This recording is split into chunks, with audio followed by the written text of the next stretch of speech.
ప్రజలు రక్షణ పొందే వాస్తవాన్ని చెప్పకుండా యేసును తగ్గించి మాట్లాడుతాను, దానివల్ల ఏమి లాభం లేకపోవచ్చు, అయినా తగ్గించి మాట్లాడుతాను, నష్టమే కావచ్చు, అయినా తగ్గించి మాట్లాడుతాను అంటే దాన్ని ఏమంటారు?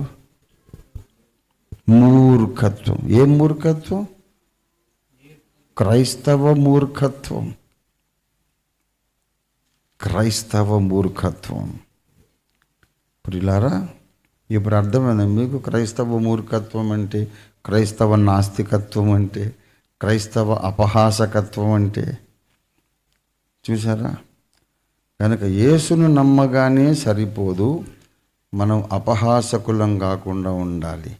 యేసును నమ్మగానే రక్షణ పొందగానే సరిపోదు, మనం అప్పుడప్పుడైనా నాస్తికత్వంలోకి వెళ్లకుండా ఉండాలి. యేసును నమ్మినంత మాత్రాన చాలదు, మనము మూర్ఖత అగపరచకుండా ఉండాలి.